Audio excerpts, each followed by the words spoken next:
Olá, a paz gloriosa do Senhor Jesus. Estamos aqui de novo para mais uma lição desta feita lição de número 9, onde abordaremos um tema muito forte: santificação. Lição de número 9 nos propõe o seguinte: ordenança para uma vida de santificação. Você tem sido santo em sua maneira de viver? Você tem sido um crente água e óleo ou um crente café com leite? Café com leite parece ser mais gostoso, mas será que é mais profícuo para a nossa vida espiritual? Pois bem, vamos à lição. Sem mais delongas, bem-vindo ao canal Rafael Cardoso 3450. Existem coisas, irmãos, que nós, se formos perguntar para um jovem de hoje, dos tempos odiernos, aí de 12 anos, 14, um adolescente, né? Eles não vão saber nos precisar, não vão saber nos dizer. Por exemplo, se você perguntar para um jovem sobre a máquina de datilografar, ele não vai saber dizer, vai ficar boiando. O que é isso? Porque não é de seu tempo, não é de sua época. De igual modo, se você apresentar para ele um DVD, ele vai ficar olhando, mas o que é isso? Isso é algo que foi usado no passado, né? Não sabe o que é um DVD. Um disquete, algo que não é de sua época, não vai saber precisar o que é um disquete, qual a sua utilidade, para que servir, porque hoje tem lá outros meios, né, outras coisas tecnológicas que se usam em detrimento a estas, as quais nós citamos aqui. De igual modo, também no campo das palavras, por vezes nós usamos algumas palavras que, no meio, se usarmos no meio de uma juventude, algumas palavras elas vão ficar sem entender nada. O que isso significa? O que isto quer dizer? Vou usar aqui um exemplo. De repente, se nós dissermos no meio de uma juventude, olha, a comida de fulano é supimpa. Vai ficar boiando. Quem é um jovem, um adolescente hoje não vai entender nada. Supimpa, o que significa isso? Só para esclarecer, supimpa quer dizer excelente, muito bom, né? É um termo que era usado no passado e hoje caiu em desuso. De igual forma, se nós dissermos assim, as crianças foram lá em casa e fizeram a maior fusarca. Fusarca? O que é isso? O que isso quer dizer? Fusarca significa bagunça. Eram termos que eram usados lá anteriormente no passado, que hoje, em tempos odiernos, não são mais termos utilizados, caíram em desuso. Ou melhor, saíram de moda. A sociedade, por sua vez, também ela vive, né, vamos dizer assim, na moda. Ela vai evoluindo, né? Algumas modas ficam para trás, outras avançam, vão para frente. A sociedade evolui, algumas coisas que eram usadas lá atrás não são usadas mais. Hoje são outros costumes, outras regras, outras formas de encarar a vida, de ver a vida. E a igreja, neste quesito todo, nesse sentido todo, também, por sua vez, teve seus costumes mudados. Algumas coisas que eram feitas lá atrás, hoje caíram em desuso, não são mais utilizadas. Em que sentido? Eu, como um assembleiano, a Assembleia de Deus, por exemplo, nós podemos dizer com propriedade sobre a Assembleia de Deus, houve um tempo que na Assembleia de Deus nem ter TV em casa era possível, porque era proibido.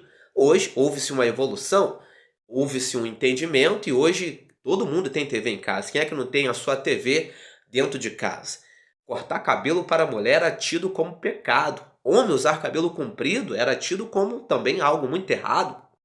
E hoje nós vemos homens de cabelo comprido, mulheres de cabelo curto e por aí vai.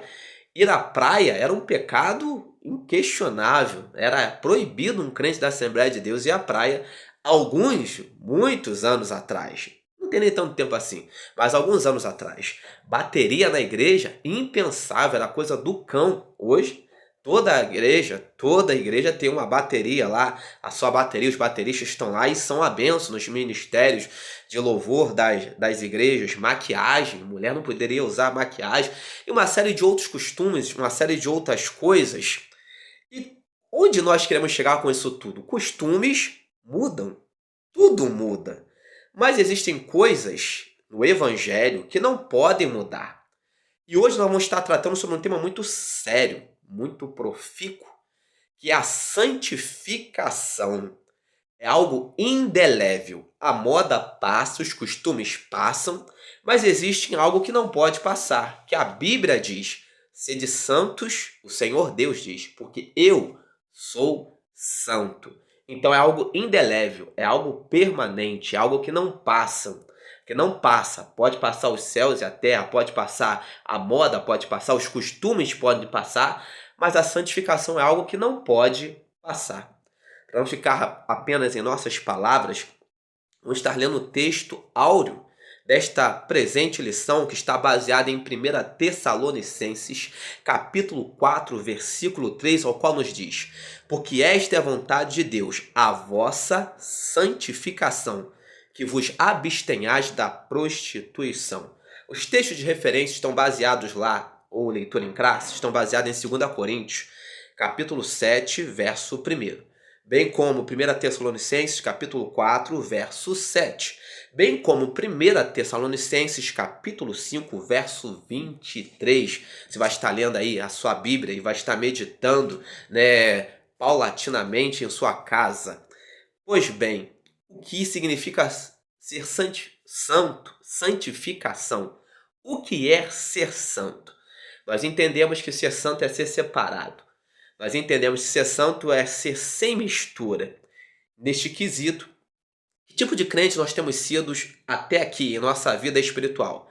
A partir do momento em que aceitamos a Jesus como Salvador, Ele nos santifica. Ele nos santifica. Isso é ponto. Nossos pecados são apagados, somos santificados. Mas nós começamos a andar. Nós começamos a passar por um processo. E nessa caminhada nós passamos por um processo de santificação. É necessário manter a vida santa e íntegra diante de Deus. E por vezes nós vamos nos misturando ou nos coadunando, nos amalgamando ao mundo, alguns costumes, algumas coisas que vão roubando, vão retirando de nós a santidade que convém a quem é servo do Senhor. Nesse sentido, alguns crentes são água e óleo. Água e óleo não se misturam. Por vezes até utilizam o mesmo recipiente, o mesmo ambiente, mas o fato de se utilizar o mesmo ambiente não significa que vão se misturar. No mundo ao qual nós vivemos, temos que conviver com todos os tipos de pessoas, temos que nos dar bem com todas as pessoas, até porque temos que evangelizar vidas, arrancar almas que estão indo para o inferno, mas sem passar para o outro lado. O problema se dá quando nós passamos para o outro lado achando que não tem problema algum. É o dito crente café com leite. Junto, misturado, tá tudo embolado ali e vamos embora. E nesse sentido, muita gente tem sido crente café com leite. Tem muita gente, por vezes se misturando ou se amalgamando ao mundo. Em que sentido? Hoje em dia, nas igrejas, em muitas igrejas, o mundo está adentrando dentro. Onde era para a igreja estar adentrando e levando os seus costumes, a sua ética, a sua moral, a sua forma de ser para o mundo, e por vezes ali imprimindo o caráter de Cristo no mundo, por vezes o mundo está adentrando, está imprimindo em nós sua forma de ser. Em que sentido? Hoje em dia nós temos crentes de tudo quanto é tipo, dizendo que servem ao Senhor. Vêm como estão e permanecem como estão e ainda trazem coisas que estavam lá no mundo para dentro da casa de Deus, por vezes achando que isso é viável, é certo, é correto. Vemos crente hoje se tatuando como se não tivesse problema algum. Nós vemos crentes de cabelo pintado de vermelho, de amarelo, de roxo, sei lá o quê, como se nada não fosse problema algum, não trouxesse uma problemática para a sua vida, nenhuma implicação para a sua vida espiritual, Homens de brincos na orelha e como se fosse algo mais normal no mundo. Hoje, nós vemos crentes voltando para trás, crentes usando aí uma cruz, quase que daqui a pouco estão usando um crucifixo grandão, como se nada tivesse acontecendo. As pessoas hoje estão perdendo a noção do que é se santificar, que é ter uma vida íntegra na presença do Senhor, com um discurso de que isso não tem nada a ver. Lembre-se, vamos lembrar que quando Deus chamou Arão e seus filhos, ele colocou em suas vestes uma palavra: santidade ao Senhor. Isso é muito forte.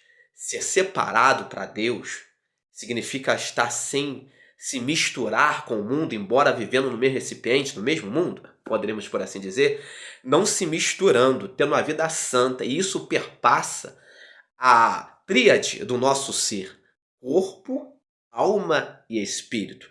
Não basta eu dizer que sou santo apenas no meu espírito ou apenas na minha alma, aqui dentro, se o meu exterior ele não demonstra isso, não perpassa isso, porque eu sou corpo, alma e espírito. Então a santidade ela vai além de uma coisa só. Ela perpassa as três esferas do ser humano. Ela vai no espírito, penetra a alma e se externa no corpo. E por vezes nós queremos dizer que somos santos, queremos viver uma vida como santos, não sendo santos. Note bem que Nadab e Abiú apresentaram a Deus um fogo estranho, com boas intenções até. Eles achavam que podiam fazer a obra de Deus de qualquer maneira, de qualquer jeito, e apresentaram a Deus um fogo estranho. Não vou entrar no mérito do fogo estranho, porque percorrendo o capítulo logo após, vamos ver Moisés falando sobre a embriaguez. Alguns estudiosos entendem que possivelmente Nadab e Abiú estavam embriagados quando ofereceram aquele incenso, aquele fogo, né, estranho ao Senhor. Porque achavam que poderiam fazer a coisa de Deus de qualquer maneira. E não se pode fazer as coisas de Deus de qualquer maneira. Deus requer santidade. E hoje as pessoas buscam muitas coisas. Buscam fama, buscam prosperidade, buscam cura. Mas vemos alguém buscar santificação? Santidade? São poucos os que buscam uma vida de santificação, de santidade. É uma palavra que, conforme nós usamos a analogia no início, que tem caído em desuso na vida de muitos crentes, no vocabulário de muitos crentes, santidade. Mas será que caiu em desuso no vocabulário de Deus? Se Deus diz, sede santos, porque eu sou santo, como vamos nos chegar a Ele se nós não nos parecermos com Ele? Como vamos estar perto de Deus se nós não formos, no mínimo, parecidos ou buscarmos sermos parecidos com Ele? Algumas pessoas dizem esses termos não tem nada a ver, mas eu vejo José, a santificação é um processo que precisa ser buscado. Eu vejo José